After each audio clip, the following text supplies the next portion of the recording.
I don't know if you guys realize, but I have a Keanu column right here. I've got John Wick, The Matrix, and Bill and Ted's Excellent Adventure. I quite like the dude. This is buffering.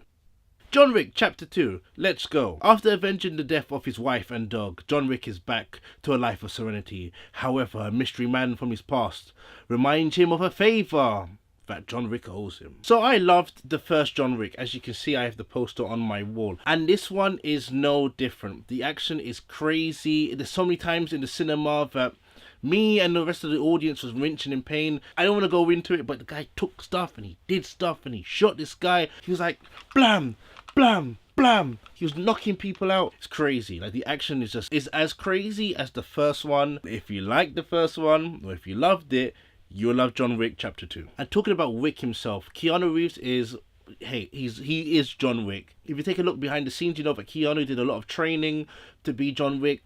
Hours spent shooting guns, hours spent driving and drifting cars.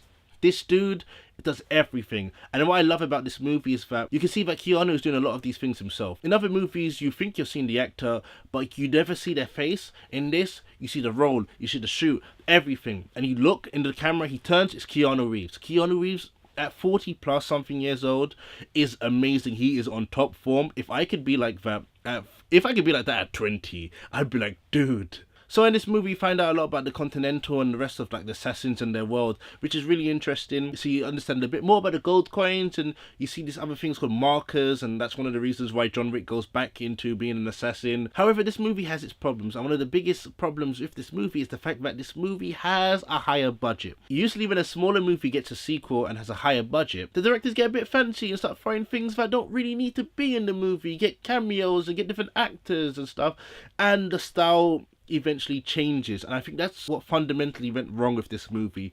It didn't feel like John Wick. Of course, we see John Wick rolling around and shooting people and hand-to-hand combat and all that type of stuff.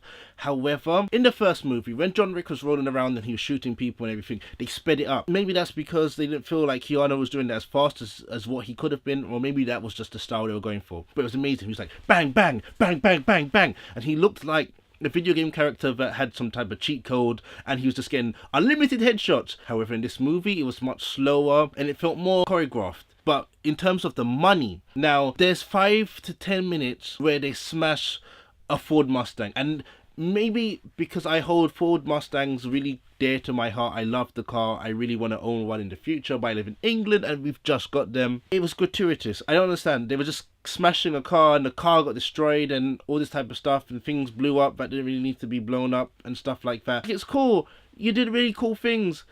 But John Wick it was grungy, it was dark, it was tragic. This guy lost his wife and his dog. He was like Batman with a gun. And this one felt more lighter in tone, and that's another problem. There's too many jokes. I don't want to go into specifics, but there's a scene which is a comedic scene. But in John Wick, his wife died and his dog and all that stuff. He's been thrust into this world where he doesn't want to be in anymore. And now we're having jokes, now we're having laughs and stuff. In the first movie, there was a couple quips, but it was far and few between, and it kind of broke up some of the seriousness. There's a few parts in this movie which I felt that didn't make sense or didn't need to be there. Again, I don't want to go into specifics, but there's a point where John Wick needs someone else's help, which makes no sense because John Wick in the first movie did something very similar by himself, so why would he need help this time? Doesn't make sense. This movie kind of forgot what John Wick was about. But that's it. John Wick Chapter 2 is a fun and brutal movie that will make you wince in your seat, just like me and my cinema. Unfortunately, I feel like the directors kind of lost the John Wick style, so this kind of film's a bit samey. However, they set it up for Chapter 3, which looks like it's going to be absolutely amazing.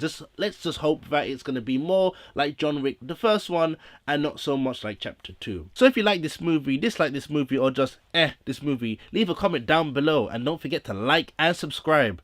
And until next time, this is Buffering out. Hey John, do you need any help? Can I drive the Mustang, please? Just the Mustang, please. Just one.